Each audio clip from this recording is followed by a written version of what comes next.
But David Starkey, firstly, such a pleasure to have you on Outspoken. Secondly, Morning, Dan. Yes. great to have you. Secondly, this to me now feels like an absolutely despicable establishment cover up. I mean, there's no way that Yvette Cooper and Keir Starmer did not know within days that Ryson was found at the home of Axel Rudakabana, that he had downloaded an Al Qaeda terror manual. However, we were not told a thing. And then the actual announcement delayed because of not just Chris Cabba, but also this Tommy Robinson protest. What do you make of it? I think there are really two rather separate issues, Dan, which, forgive me, I don't think you've distinguished. The one that is in the Sunday Times is manifestly or more or less ordinary procedure. That is, before charges which involve terrorism in whatever form, and remember, this is a variant, it is using a terrorist manual, it's not actually a charge of terrorism. But before they can be brought, the government law officers have to be consulted. So what you describe and what the Sunday Times described is an immediate thing within the last month or so. Okay, with an immediate and relatively small scale adjustment to deal with the fact that there was a Tommy Robinson march, there was a Chris Carper affair, there was the risk. I mean, the real fear, and remember the unspoken, wonderful spoonism. The unspoken fear is bluntly that the police cannot hold the line.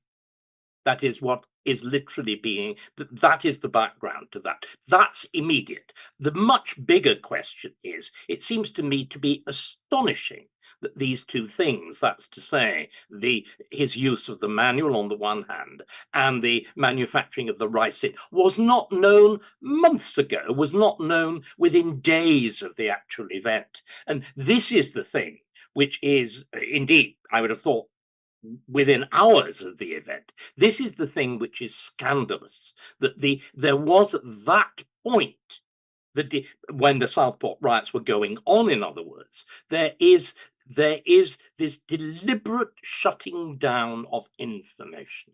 And Jonathan Hall, who is responsible for the whole area of terrorism, as he were, he is the czar in this area, he himself said, and he is a QC too. Let's get the initials right. He is a KC, a King's Counsel too. He said quite openly that the fundamental problem is the refusal to disclose information. It was also said by the wonderful businessman who, not the emergency police, if you remember the businessman who tore Axel off the children, he said at the time, the riots have a cause and central to it is the withholding of information. And we all know why it's done. It is the fear of the reaction to crimes committed in the name of Islam, in the name of Allah. And we're getting to the point now where there's a kind of, it seems to me there is now a vicious circle, a genuine vicious circle. There is the determination to treat us as though we were all children, as though we couldn't possibly digest the information, and if we do, we will mishandle it. Therefore, we are to be told as little and as late and as indirectly as possible. And it is guaranteed to make things worse. Again, as Jonathan Hall said, what this does, it breeds the perpetuation of the mistrust between the governed and the governors, between the government and the rest of us. It's profoundly dangerous. And above all, with your New Zealand twang, let me remind you, this is absolutely fundamentally un-British. For centuries, the assumption has been that we have a thing called responsible government. We had responsible government long before we had democracy. We've only had democracy for 100 or 150 years in this country. Long, long before then, there is the idea that through Parliament, government answers to the governed. We are suppressing that idea. We're doing as much as we possibly can to remove Parliament itself from the forum. I mean, the most shocking thing is that MPs are not allowed to ask this question. The absolute scandal was when the Speaker connives at it. The Speaker, remember, Lindsay Hoyle. What is Lindsay Hoyle? A minor, over-promoted backbench MP with, intelligence that would not be able to strike a fire out of a match and a matchbox. He is doing what? He is supposed to be the servant of the House. The glory of the office of Speaker, and whatever one thinks of John Bercow, and I did not think much, John Bercow genuinely saw himself as the voice of the House. This man sees himself as the voice of the government and the voice of the Labour Party, and particularly of Keir Starmer. He's a puppet, and he's showing himself to be a puppet, and this is a disgrace. It's a complete disgrace because, of course, I revealed at first, actually, on Outspoken last week, Richard Tice was leaned on, the deputy leader of Reform UK, very early in the day, as soon as there was a suspicion that he was going to ask a question about the Southport massacre. Now, my Reform UK sources say that he was going to set the situation up like we just have, but then ask Starmer directly, do you think the public are stupid? Then, of course, Lindsay Hoyle gives the big statement at the start of PMQs, makes it clear that he's not going to accept any sort of reference to it. And as a result, they go to a Plan B question. Now, I guess you could argue, should Reform UK, should Richard Tice have gone ahead with their questioning? But the problem is, and this is again something Reform UK sources have told me, they are new to Parliament and they are nervous about annoying the Speaker so early on. But as Rupert Lowe, one of their MPs, post on X over the weekend, I'll say it again, despite everything else that has happened this week, do not forget Southport. And Richard Tice himself has accused the Crown Prosecution Service of a cover-up.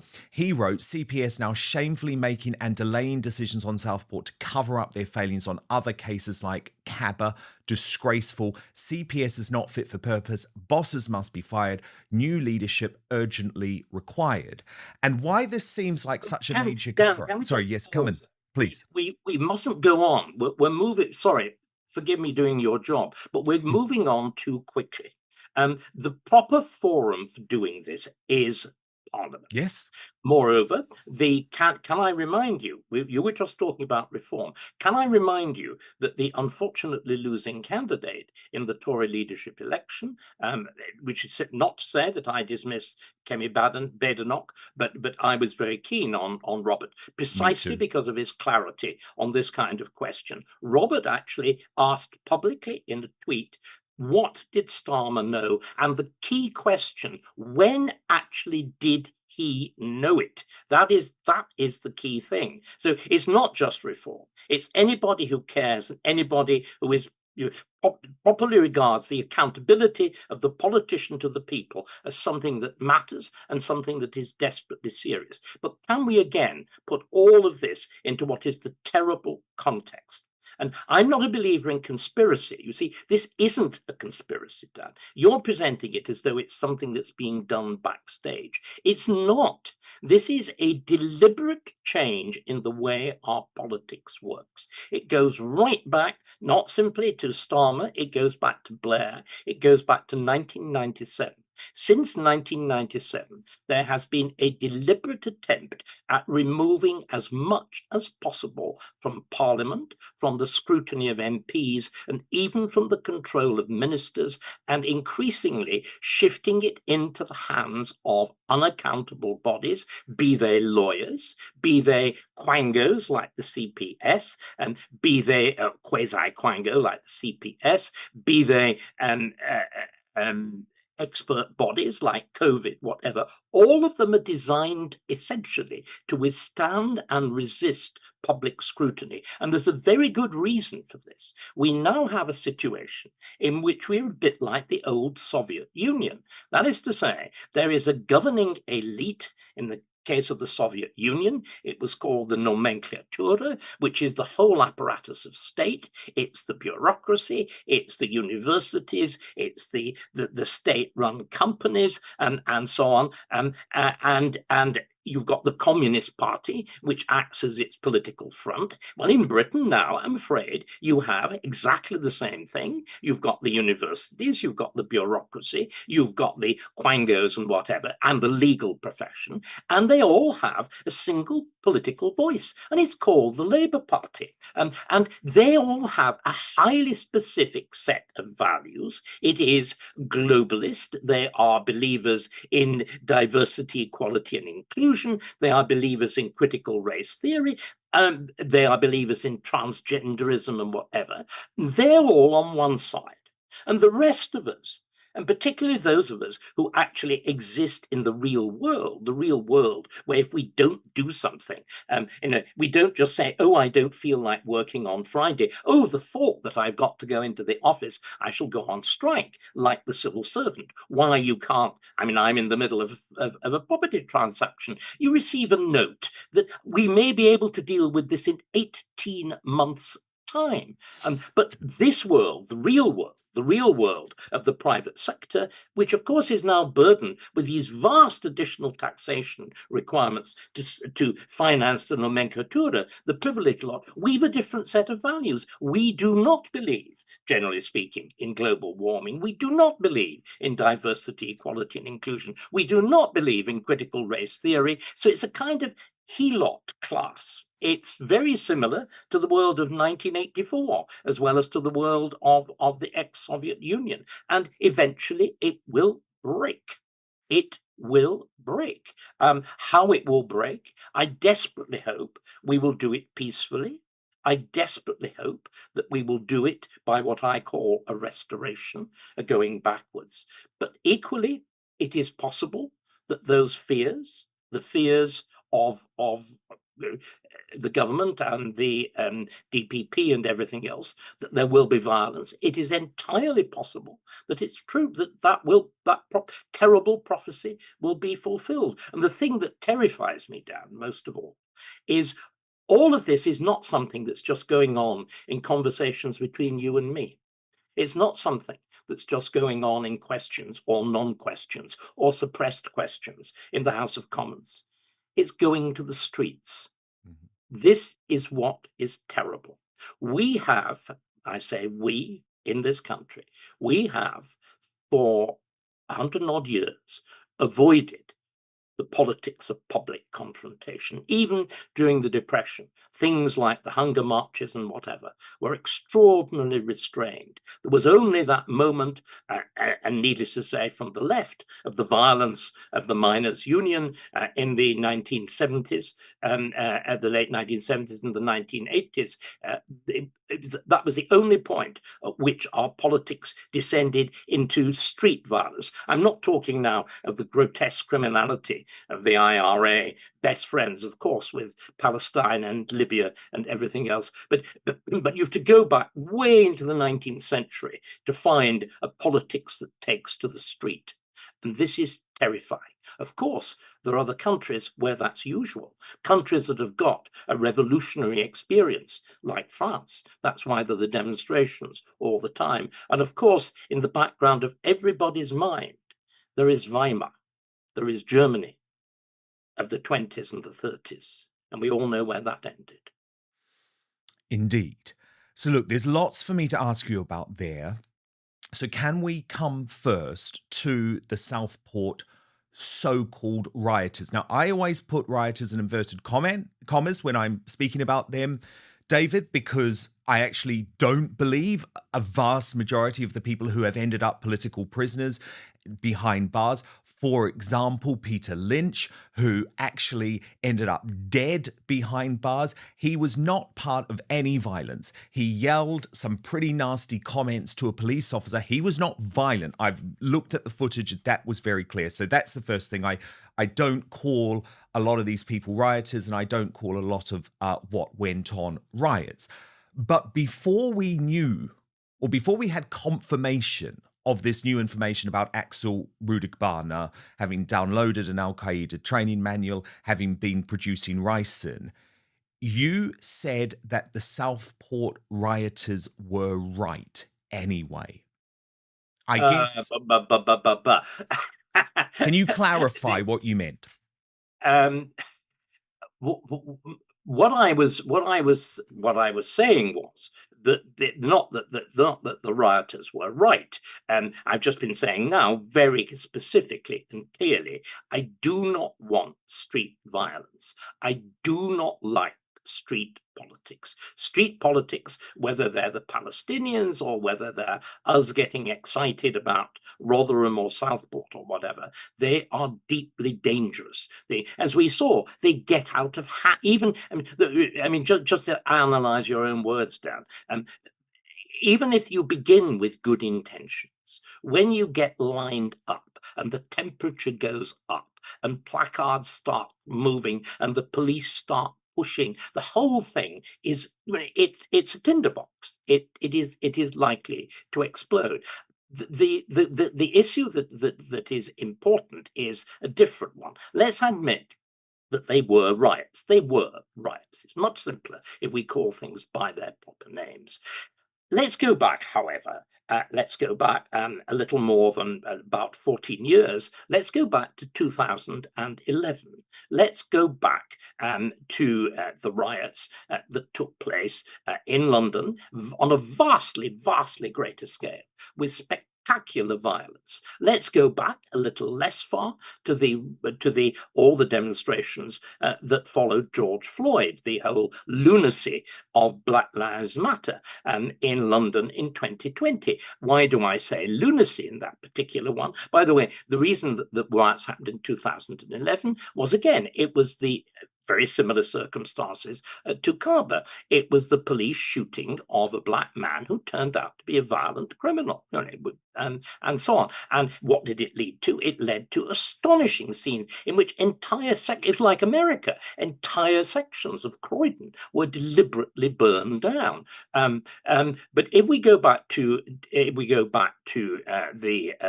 2020 to BLM, what did we see then? The demonstrations in London, remember, allowed during COVID lockdown,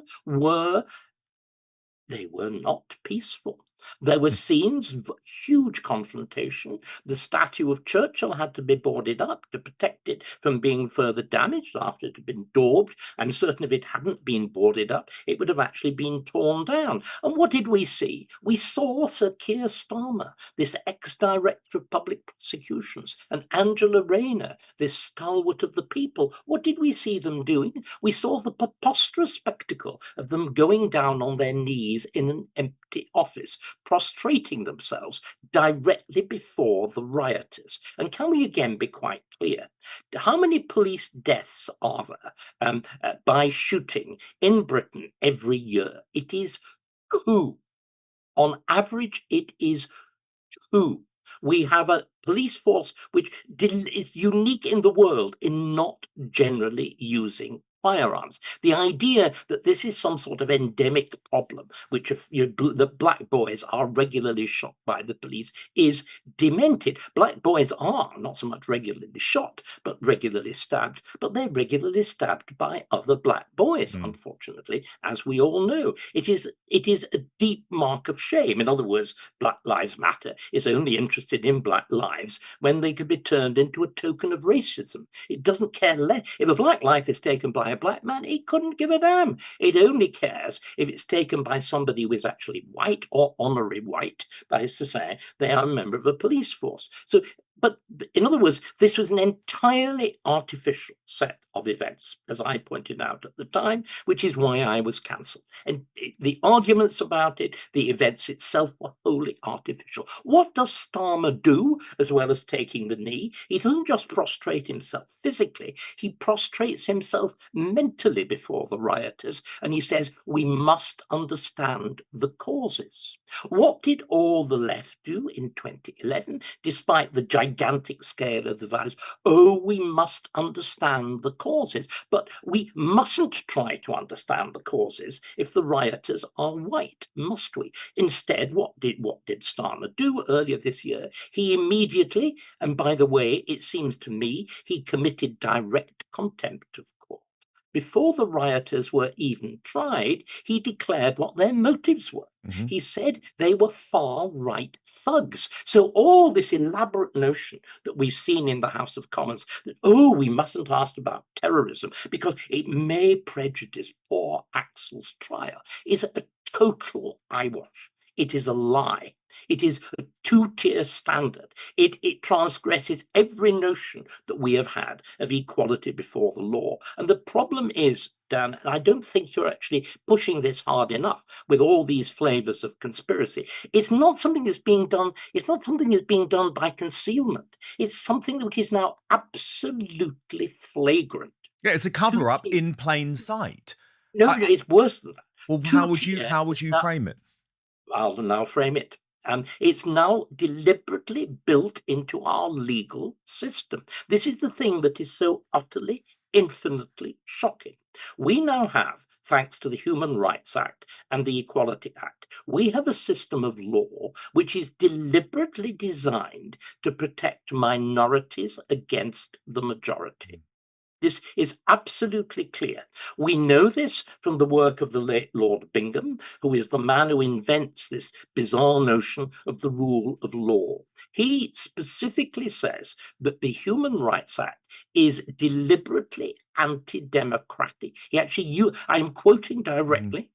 He says it is anti-democratic because it demands protection for unpopular minorities, be it blacks, gypsies, Islam, Muslims, whatever. And it, of course, got worse since he actually wrote those words, because later on you passed the Equality Act, which actually entrenches this further into law. So you have the law itself biased against the majority. And the thing that makes it even worse, if we go back, let's go back to Southport. Let's actually look at the verdict of, not the verdict, the statements from the various judges who were trying these people. Remember, they all made the terrible mistake of pleading guilty, something you do not do. Everybody should be a member of the Free Speech Union, and Amen. everybody in the circumstances that they're actually arraigned with something like this must refuse the services of a police solicitor. You must get in touch with the Free Speech Union, and you will be supplied with excellent legal advice. I know, I've been through it. Right.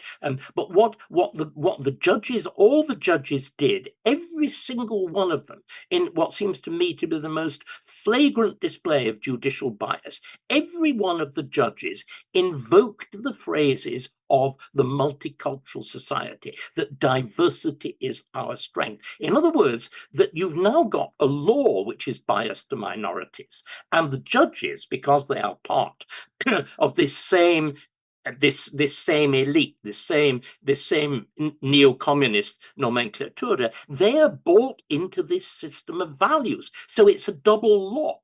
It's the law interlocking with an elite system of values which none of the rest of us share.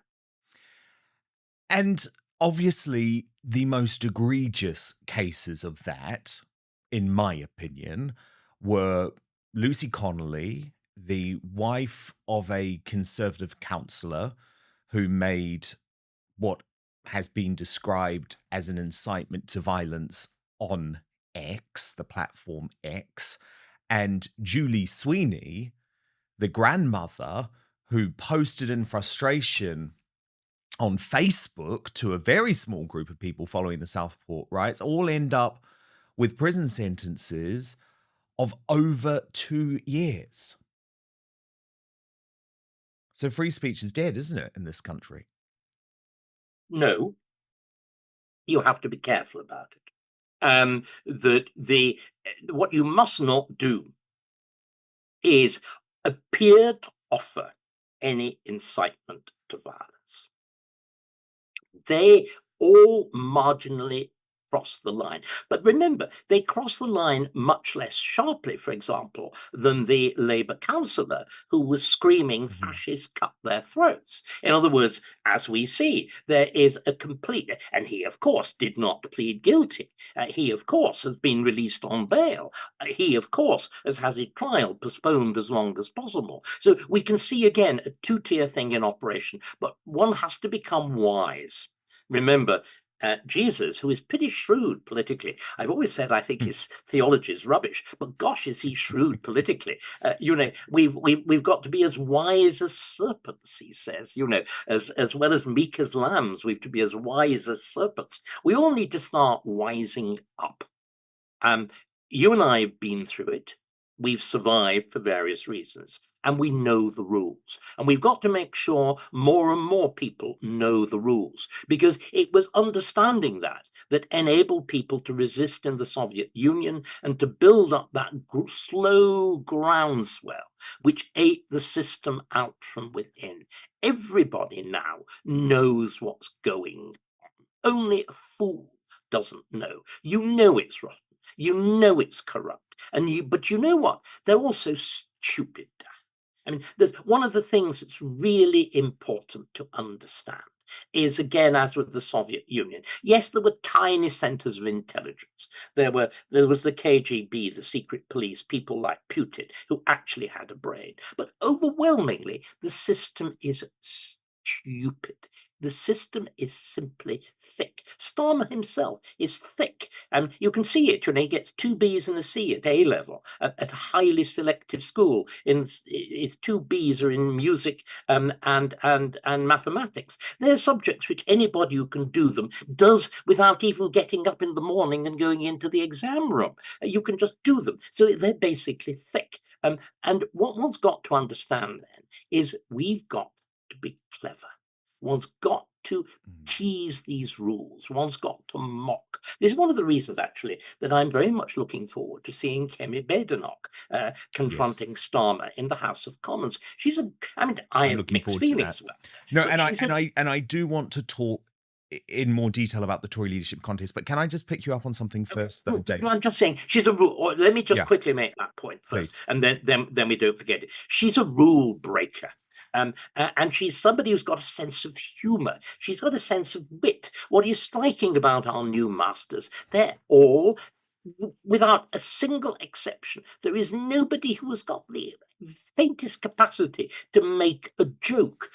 Mockery is central. Of course, one of the problems, Dan, is that nearly the whole of the so-called alternative comedians are absolutely on the side of the left, which is why they're so stupid that they actually think that, putting Thatcher and the F word into a sentence is wonderfully funny, or whatever Janie Goodley, or whatever she was called, putting Trump and the C word into a sentence is apparently miraculously funny. And it isn't, of course. It's silly and it's childish. And I will speak ill of the dead in as far as she's concerned. But we've all got to play this game of being clever, of going round, of hollowing the thing out from the inside. No, I get that, but I just wanted to pick you up on something, though. You used the word corrupt. So, in your view, what is corrupt? Are you talking about the government? Are you talking about the judiciary? Are you talking about their relationship with the mainstream media, which has decided to not ask Starmer or Yvette Cooper a single question about what they knew when? What is specifically corrupt? Corrupt is a word that has many different meanings, which is why you are quite rightly trying to tease them out. Clearly, this is a government which is corrupt in the most fundamental sense of the word. That is to say, it has received gifts and favors. The astonishing performance of the kind of it's like wandering through Selfridges and picking out the nicest items. The performance that we've actually seen with the Labour Party and Lord Ali. And by the way, in the days when Private Eye was funny and before Ian Hislop became part of And the left-wing destroyed it. Yeah. establishment, Ali had a wonderful nickname in Private Eye. He's called Wahid, and he was always known as Lord Wahid Boy, as Lord Wide Boy. And he's a wide boy. He's actually a very nice man. Once upon a time, he tried to invest in me, and then his team decided that it was absolutely impossible to make any money out of me, which is absolutely fine. So he does throw his favors pretty widely. But they, of course, were caught out because they had been so utterly infinitely hypocritical. Every single time the Tories had stepped even faintly out of line, immediately Starmer with his po-face comes in. Now, the point with Starmer is, of course, everybody thought when Starmer did that what he was a kind of upright morals. Starmer, in my view, has got no morality whatever. Starmer is a man without any serious moral value. Let's Totally. get this right. His entire career is a lie. He lied to the Labour Party, he lied to his MPs, he lied to the nation, and he continues to lie. He finds it difficult opening his mouth without uttering a lie. That simply seems to me now to be absolutely demonstrated to be the case. Starmer, on the other hand, wouldn't see it like that because Starmer is a lawyer. And let me tell you what lawyers are. Lawyers are the small print at the end of a mobile phone contract. You know, the bit that you never read. They're the sort of people who read all of that. And what Starmer does, Starmer says, do you remember, I obeyed the rules, because he claimed, and in fact it even turned out to be untrue in this case, that he had declared this stuff, therefore it was all right. And rather than producing a moral response to it when finally the pressures get overwhelming, he did this extraordinary thing. This is the Prime Minister, a man who really does have quite a lot to do, and especially when they're rather slow, as I suspect he is, it's probably really quite hard work, which is why often he looks so very drained and tired. What did he do? He went back through those receipts and he calculated how much he could say, now we've changed the rules. We changed the rules on this day. Therefore, everything that I received after that, I will repay. And he, with his little calculator there, and he came up that £6,000 out of the tens and tens of thousands had to be repaid. And you know what? He thought that actually wiped the slate clean. Do you see what I mean, Dan? Yes. There is something really very, very peculiar about this man.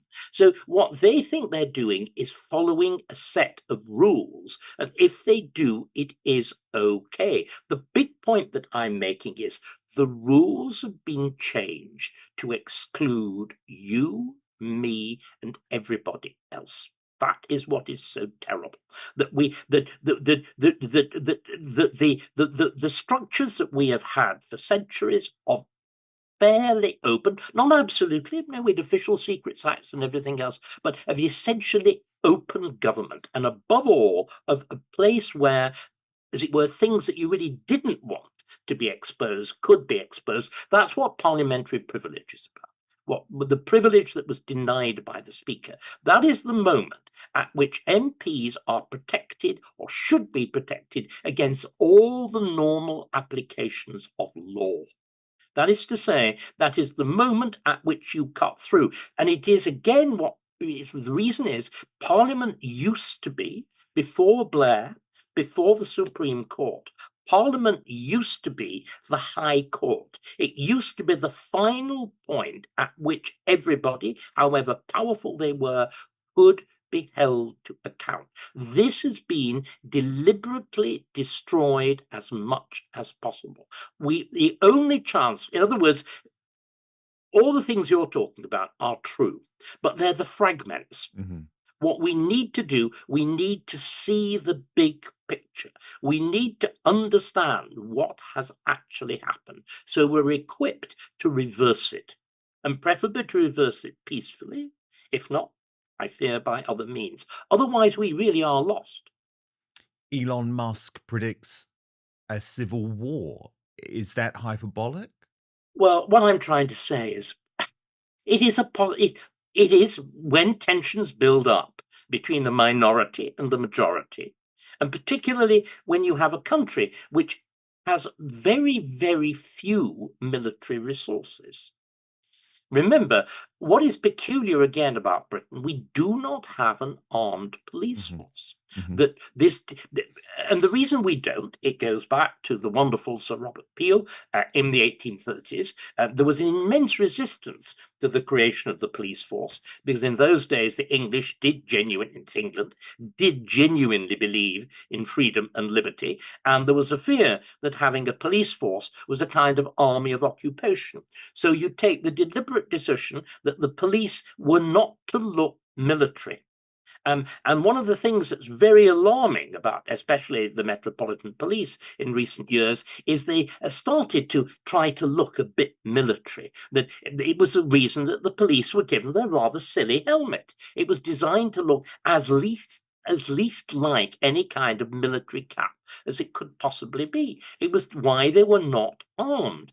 In continental Europe, as we see, all police are armed as a matter of course. In America, all police are armed as a matter of course. Here we have this idea of policing by consent. But of course, that means you have a politics of consent.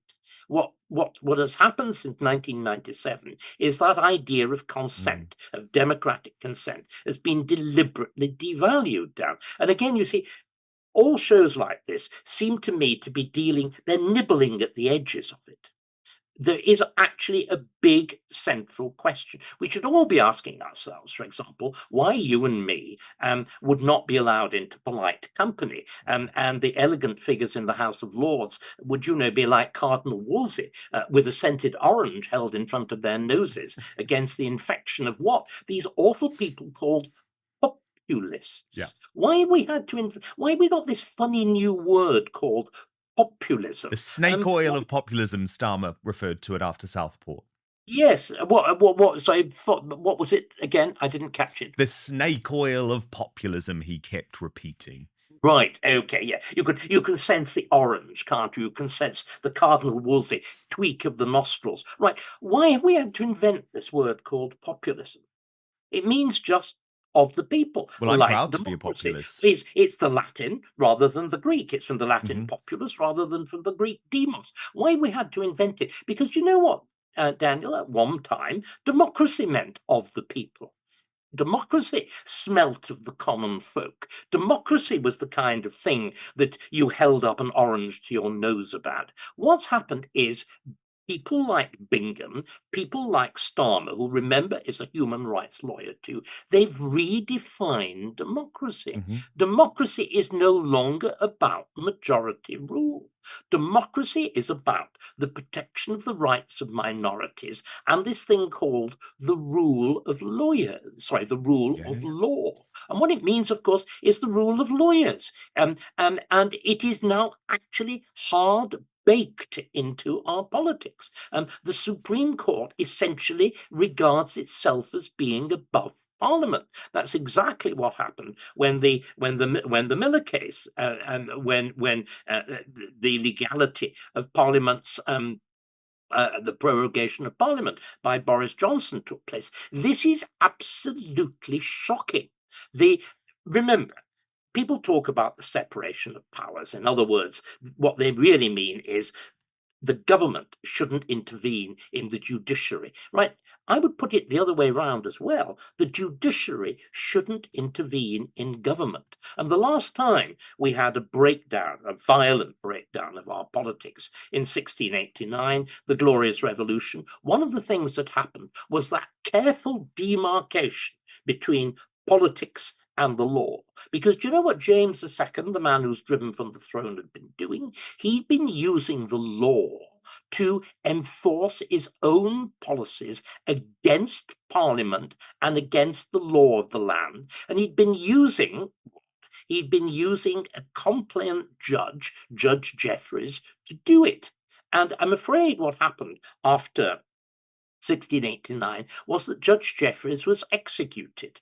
I think our judiciary really do need to think about what they're doing. I am not calling for it. I am pointing out what happens if the law trespasses into politics. Because we now have, again, can we all understand this? Lawyers now, judges, what do? Judges now, bizarrely, decide our our actual extractive fuel policy, our extractive industries policy. Judges decide whether we can frack or not, or whether we can extract oil or not. This is demented. Yeah. Judges now decide labour rates. And this is why we're bankrupting Birmingham and why we are about to bankrupt next. In other words, what's happened is there's been a huge, grotesque overreach within our politics. Everybody needs to understand this. People need to inform themselves about it, and they need to vote accordingly. Tommy Robinson, where do you stand on him? Is he a political prisoner? Should he be behind bars in a prison at the moment with a large Muslim population, 37% Muslim population in Woodhill? And is it wrong that the mainstream media talks about this guy as if he's either a devil or ignores him altogether? I'm going to have to plead to a lot. And sorry, you know me, I'm not somebody who hesitates normally. I don't know very much about Tommy Robinson. Robinson belongs into a world which I don't really understand, and I don't really want to understand. As I said, this is the politics of the street. And I am deeply, deeply uncomfortable with that. I'm infinitely more uncomfortable, by the way, with the politics of the street as we see it every Sunday, with those abominations of Jew-hating processions in favour of the radical Islam that murders and slaughters and rapes. That I object to even more. But I really I don't understand Robinson, and in one sense, I don't want to understand Robinson because I don't want that sort of politics. Right, that's my general position. Let me turn it the other way around.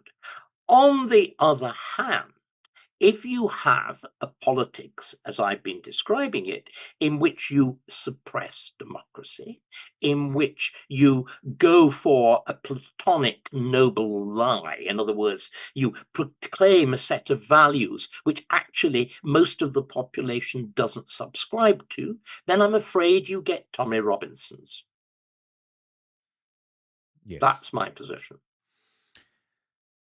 The Tory leadership. I suppose if I'm going to pursue that argument further, if the government, if Starmer's government and this entire legal, political, administrative complex that we have continues holding the kind of line that it is, if it continues using financial and fiscal policies, as we saw in the last government, to protect its own, to protect the public sector at the expense of everybody else, which is that's the only thing that budget is designed to do. It's designed to featherbed the public sector. As we know, Starmer himself, and does everybody know this? Starmer himself has a pension so huge as Director of Public Prosecutions that there is a separate Act of Parliament to protect it.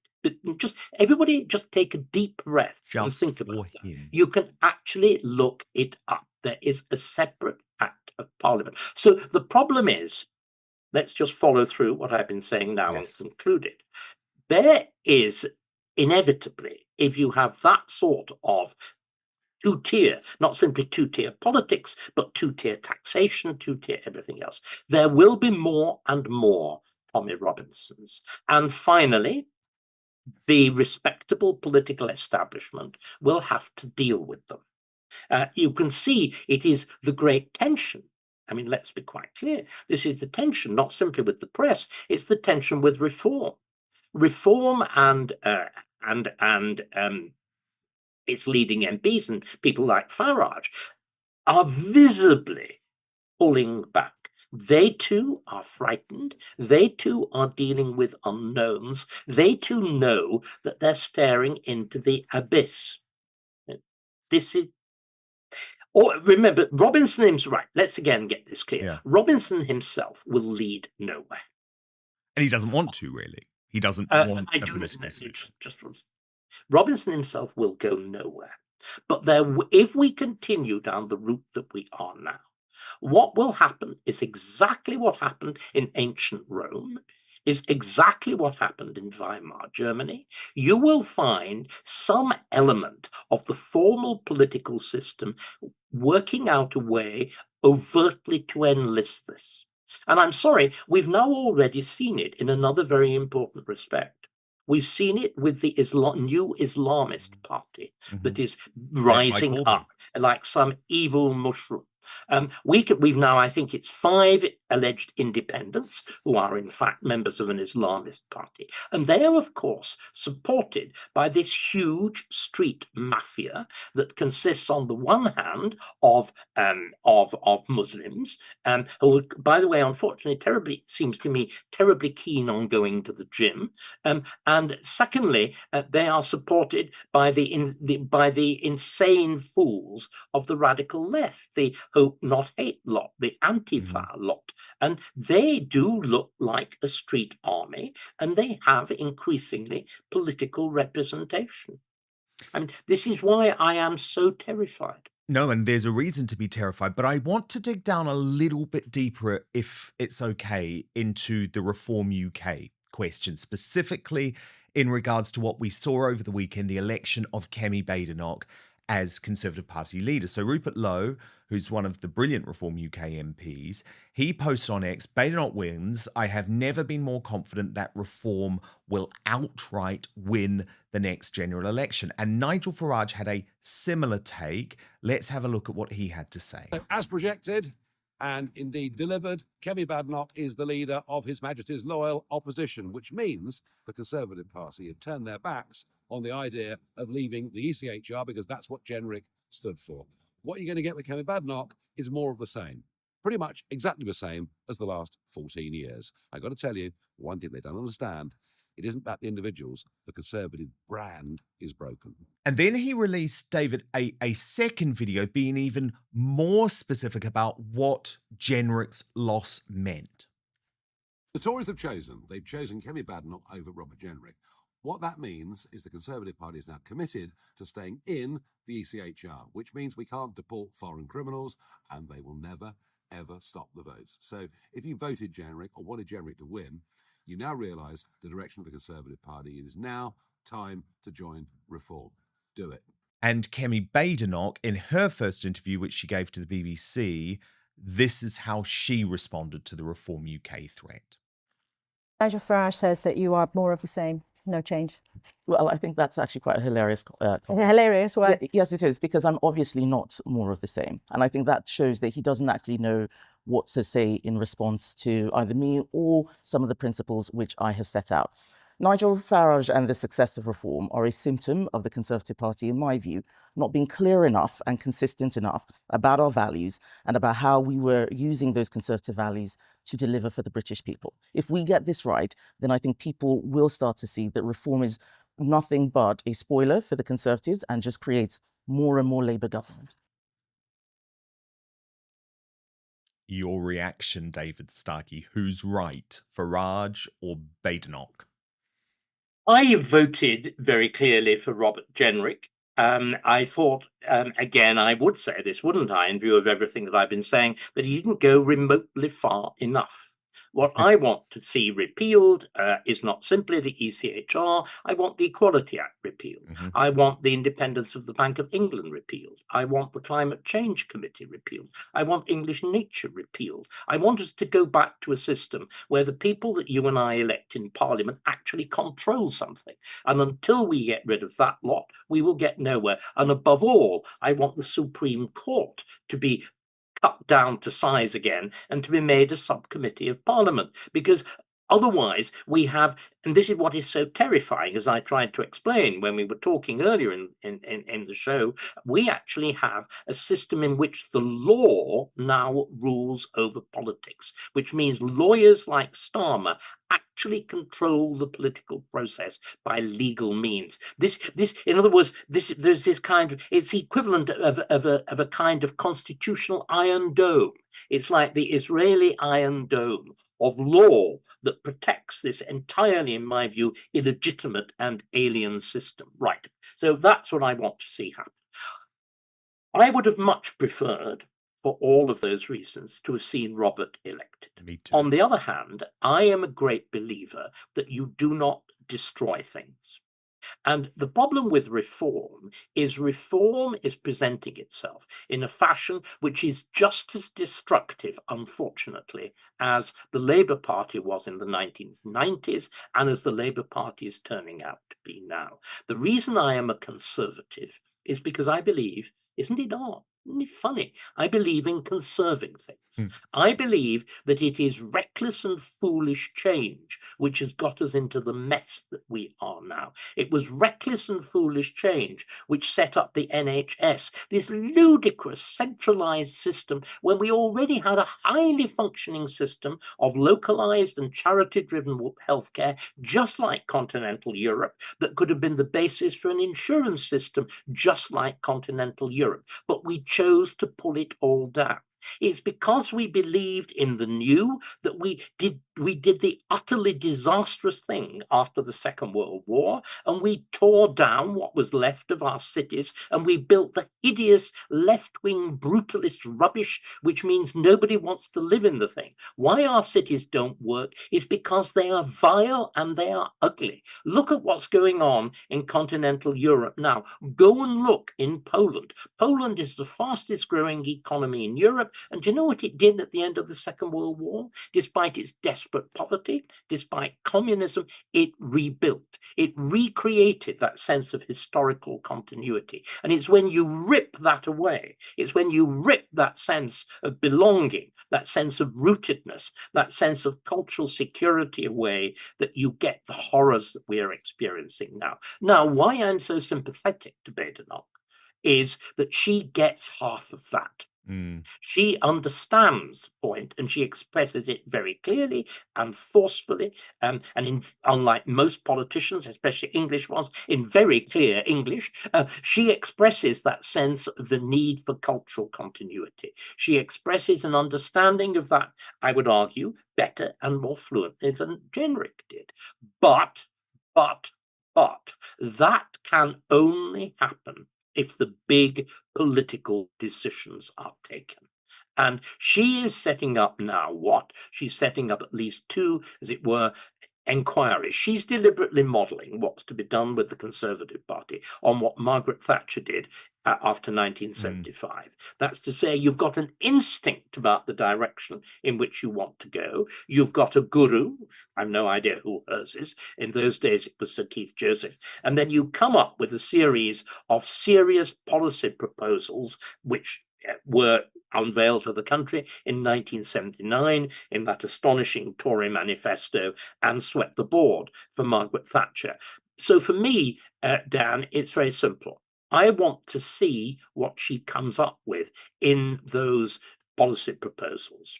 If they do the sort of thing that I am talking about, the future of the Conservative Party is safe. If they don't, do you know what? I might even become a member of Reform. I voted for Reform at the general I have no look. Let me look. I get on extremely well with Nigel Farage. I actually had one of the more amusing events. It may even form a footnote in politics. This is back in March when I was in Palm Beach, and if you remember, I was lecturing on Tudor art in Palm, and I was actually lecturing on the Tudors and the wonderful refurbishment that we were doing of Hever Castle. Anyway, I have lots of friends, 9% on the Republican side of politics in America, and it happened that Nigel was in Palm Beach as well to have one of his interviews with the Donald, and Nigel and I met for tea immediately after his interview with the Donald.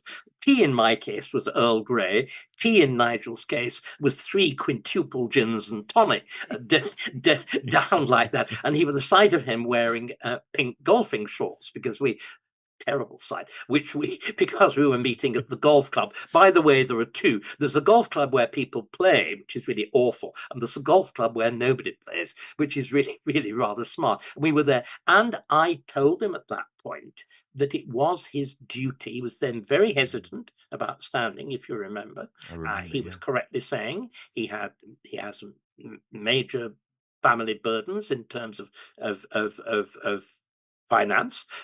He was saying for the first time in his life, he's making serious money at talk radio. And he was very doubtful about whether he should stand. I told him, and I'm perfectly prepared to say this, I told him he should stand. It was necessary that the Conservative Party, the kind of party that called itself the Conservative Party, was defeated. And it needed to be defeated shatteringly.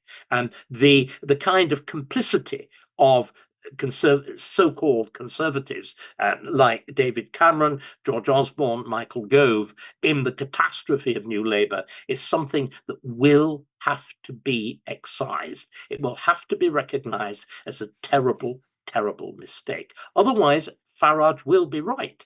So I mean, I've no problem whatever. I've attended reform events. I've spoken at them. We are a broken family, and there will have to be a new bond of union. The issue is, it would be much better if Nigel could act in this case as Nigel acted over Brexit. If you remember, over Brexit, Nigel acted effectively as an Archimedean lever on English politics, which is why he is, whatever happens now, he is the most influential figure in 21st century British politics. If it had not been for Nigel, we would still be in the EU. I think I'm certain he will, one way or another, perform exactly that same operation, that Archimedean, the fulcrum and the lever that can shift universes. He will perform exactly that same task in breaking the Conservative Party away from what it's been. Again, it's all this conspiracist language when people talk about the Uni Party. Now, normally, me, respectable historian, go, ha, ha, ha, ha. But actually, it's true. It really is true. There was effectively no break of government in 2010 at all. And in other words, when Labour goes on about the disastrous state of the country, they're absolutely right. But that's because there was no break in 2010. We continued down that disastrous route. And Nigel, one way or another, will be the person who breaks it. What I do not think, Dan, and this is the important thing, he is not a prime minister. He is so infinitely divisive that there is no way that he could actually be a national leader. Or if he were, it would be in the situation that we find ourselves with Keir Starmer. He would dwell equally on an extreme. And that is profoundly dangerous. I want to ask you about Kemi Badenoch and the reaction from some parts of the hard left, specifically this horrendous Labour MP, Dawn Butler, who shared a post saying that Kemi is the blackface of white supremacy. This post read, "Today, the most prominent member of white supremacy's black collaborator class in Britain is likely to be made leader of the Conservative Party. Here are some handy tips for surviving the immediate surge of Badenochism, i.e. white supremacy and blackface. Don't allow yourself to be gaslit. Of course, a victory for Badenoch is an obvious, unprecedented, and once inconceivable victory for racism." And then we saw that expressed even further by another, I believe, very nefarious force in this country, Dr. Scholler. Have a watch of this, David. Even though she looks African on the outside, they put whiteness inside her. That's right. That's right. That is not racism. No, that is blackface. That is the new kind of blackface. That's right. The only way is up for Kemi. She understands how the system works. Kemi is going for prime minister, so please get out of her way. If you're black British looking for reparation, go and repair yourself, or Kemi is not the one for you. If you're black British fighting systemic injustice, Kemi is not the one for you. Get out of her way. David, your reaction? Yes, it's horrific, isn't it? And it's licensed. It is licensed by our current political system. It is a grotesque appeal to race-based politics. It is saying, if you are black, this is what you must think. Can you imagine? We've now got ourselves into the position where the radical left is so wed to this idea of identity that it thinks that the amount of melanin in your skin determines what goes on in your brain. But isn't Can we it just depressing though? can we just pause and let that Yeah. sink in? That is purely everything. Well, it's They are very racist. fond of attacking people as fascists. That is pure fascism. Mhm. That is a uniform and single legal system. All of that we are throwing away. And we are throwing it away from the left. This is what is extraordinary. The left used to believe the great banner of the left was the belief in universal man and universal human equality. This has been completely replaced with a race and religiously based politics, and it is appalling. But organization, that's it. So, but they have a license to do this. Indeed. The legal system has been so completely perverted. And so when I talk about two-tier, I'm not talking about it in the ordinary fashion. I'm not saying, okay, we've got a bit of bias in the sentences. The system itself is deliberately biased against the majority. Indeed. David, stay there just for 1 minute because I want to talk to you about GB News. But first, this episode is brought to you by Manscaped, the global leader in men's lifestyle and grooming. Every man knows the unbeatable feeling of a fresh barbershop shave. Now, what if I told you that you no longer have to wait weeks or even months between appointments to experience it? I'm introducing Manscaped's latest release, the Chairman Pro package. The all-in-one set includes everything you need to recreate the luxury of a professional shave right at home. Whether you're after that daily silky smooth finish or prefer to maintain a rugged 5 o'clock shadow, the Chairman Pro package has you covered. First up, we have the star of the show, the electric foil shaver. This isn't just any shaver. It comes with 2 interchangeable skin-safe blade heads. You have the 4-blade foil for that close, smooth shave when you're looking to go absolutely clean. And you have the skin-safe stubble trimmer for when you want to keep a bit of a rugged look. Both heads are designed with skin-safe technology to help reduce razor burn and irritation so your skin feels smooth and comfortable after every shave, reducing redness or discomfort. A standout feature that truly differentiates the Chairman Pro from the rest is Flex Adjust technology. This innovative tech ensures a superior shave by allowing both blades and the pivoting head to seamlessly adapt to the unique contours of your face and is gentle on the neck area, helping you maintain great contact with your skin at every angle. And the Chairman Pro is waterproof, so you can use it right in the shower. It simplifies the cleanup too, just a quick rinse under the sink and you're all set. It isn't just for daily shaves either. It is powerful enough to tackle up to 5-day growth, making it perfect whether you're shaving every day or just tidying up after a few days. With up to 75 minutes of runtime on a single charge, you won't have to worry about running out of juice mid-shave. It also comes with a travel lock to help keep it from accidentally powering on during travel. But that's not all. The package also includes the Power Shave Gel to get the ultimate wet shave experience. It's packed with skin-soothing ingredients that defend against redness and irritation. And to finish off, we've got the Face Shave Soother, and aftershave serum is a game changer. So you can get the Chairman Pro package today and experience a shave that is as smooth as you deserve. Head over to manscaped.com and join the over 11 million men worldwide who trust Manscaped by using the code OUTSPOKEN for 20% off and free shipping. That's www.manscaped.com using the code OUTSPOKEN. Stay on top of your grooming game and be ready for anything the season throws your way. David Starkey, GB News, what is going on? Because obviously I was cancelled from there, and then over the past few months, I still speak to a lot of people within that organization. David, I have a lot of respect for a lot of the people there. But I was told that you are now no longer allowed to appear on the channel live. They don't trust you to broadcast live. Is that true? I haven't the faintest idea. Nobody bothered to tell me. I mean, look, they're a commercial channel. Hmm. Or they should be. Actually, they're not, of course. There are a couple of rich men's toys, but they take commercial decisions. If they've decided they don't want me, that's absolutely fine. They have no idea how they treated you. They allowed my contract to run its course. They paid everything they owed me. I have got absolutely nothing to say. They're entitled to make a judgment. It's as Were simple you as that. disappointed? Do you know what? I couldn't greatly care, Dan. I've survived because I make my own rules. I don't believe. I obey the law of the land, and I respect the law of the land, even when, as I tried to point out, the law of the land is based on principles that have gone seriously awry.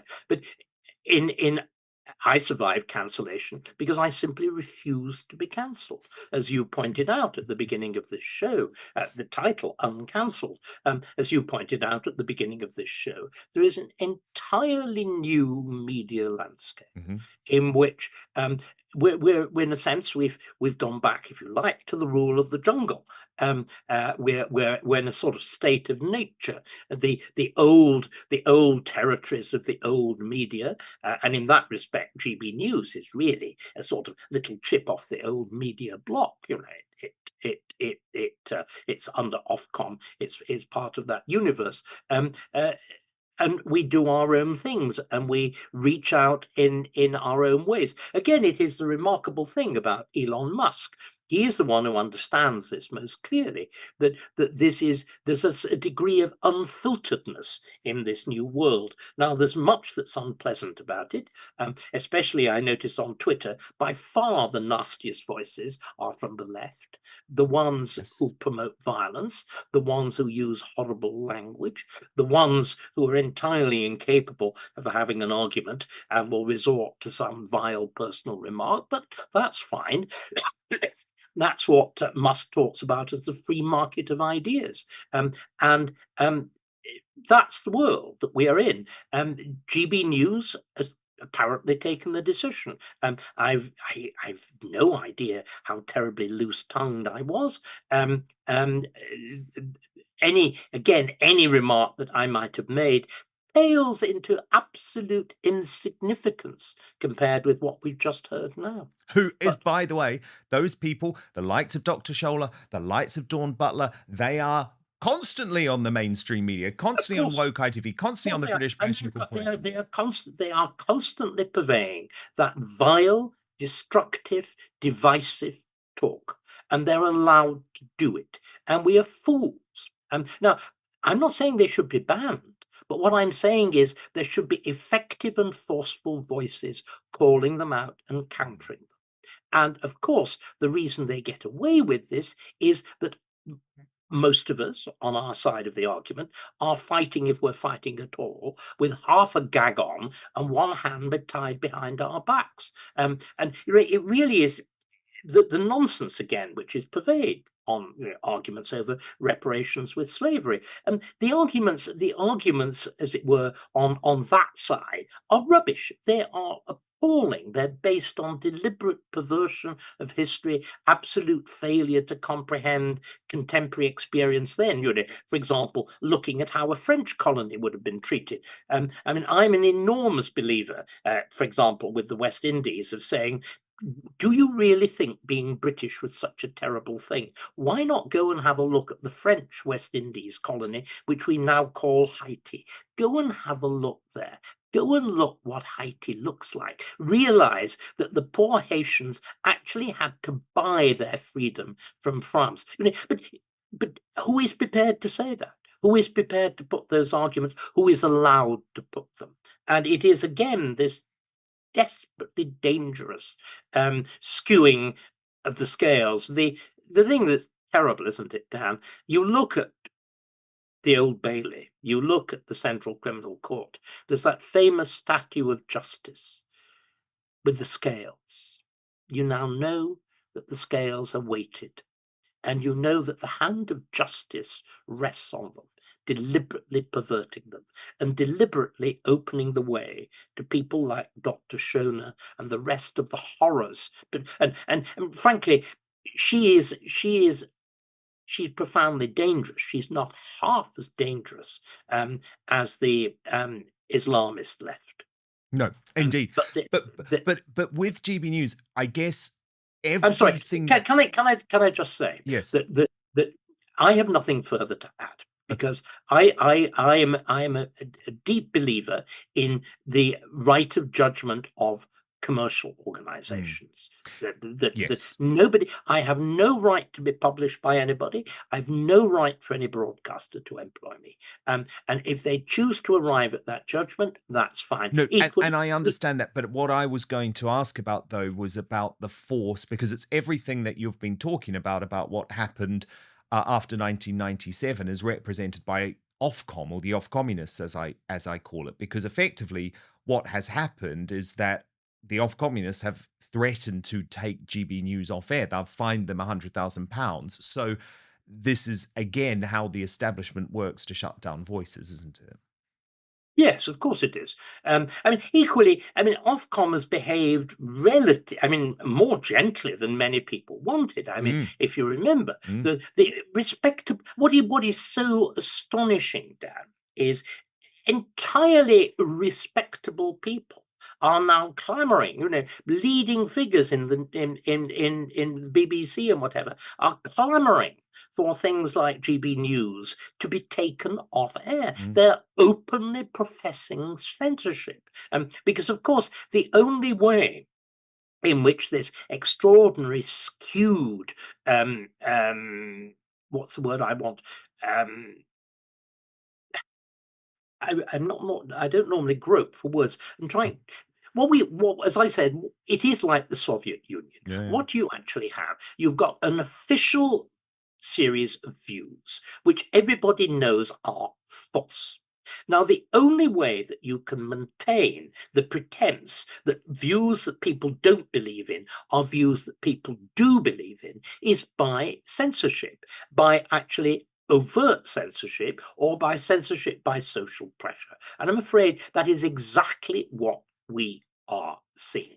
And what makes it worse, Dan, right? Freedom of speech it can be just a bit of fun, the world that, to an extent, you and I live in and thrive in, because we've both got the gift of the gab. It's jolly good being gay, isn't it? It really does help. But it's something much more fundamental. The only genuine natural resource that these little islands have is freedom. The fact that we, a tiny country with a tiny population, were able to invent modernity and to reshape, conquer if you like, and reshape the world was because of freedom, because of that extraordinary fertility of ideas. This again is what Musk is talking about. And he is the reason that he is the richest man in the world. He's the most free-thinking man, often reckless, often stupid, often absurd. It doesn't matter. He also believes in something else, which we used to believe in too. He believes in that test by results. Again, the Bible, by their fruits ye shall know them. We now live in a world in which not only do we suppress language, why are they so keen on language? Why is the left so keen on language? It's so keen on language because it actually believes that uttering words by themselves make things different. We've just had a budget now which is guaranteed to suppress growth. On the other hand, the Labour Party tells us its only principle is to make Britain the fastest growing economy in the G7. How is it going to do it? It's going to do it by magic. It's going to do it by uttering words. And this is, again, if you remember, in George Orwell's 1984, the last section of the book is a section on language. It's a section on newspeak, on words which are designed to control not simply what people say, but what they think and actually what they see. And do you know what? It's very much like the Catholic Church, the medieval Catholic Church. Again, it's the belief in the magic of language. If I say hoc est corpus, the words of consecration of the Mass, and do you know what? And the bit of bread and the mug of and the chalice of wine actually become flesh and blood. Now we all know this is total nonsense, and I will even say it to my friend Jacob Rees-Mogg. It's complete nonsense, but it is that belief, and the medieval church enforced that belief by burning people alive. By burning people alive. We are now in a system where the left is trying through cancellation, and which, remember, if you're employed in the public sector, cancellation isn't what Dan and I went through. It is the destruction of your livelihood. In other words, it is by a genuine attempt at the destruction of an individual's livelihood, but also of their friends, of their status in society, and everything else. To do what? To perpetuate a lie. To perpetuate a society that is based on lies. The fundamental thing we've all got to learn to do is to tell the truth, is to use words so they correspond to real things. Let's all try and do it. Indeed. Perfect note to stand by once more, David, because coming up in the uncancelled after show, much more from Mr. Starkey on one of his specialist subjects, the monarchy. You know, it's very important to me that we have a safe space not patrolled by big tech where censorship and control runs deep. So that's why we have www.outspoken.live, our membership section where you get half an hour of extra content every single day via our Substack from today. So at this stage, we come off YouTube and Rumble, we move to Substack to continue our conversation. All you have to do is sign up at www.outspoken.live. But we are back live every weekday, 5 p.m. UK time, midday Eastern, 9 a.m. Pacific on YouTube and Rumble. Please do hit subscribe. I promise to keep fighting for you, but I'll see you on the after show in just one moment with more from David Starkey.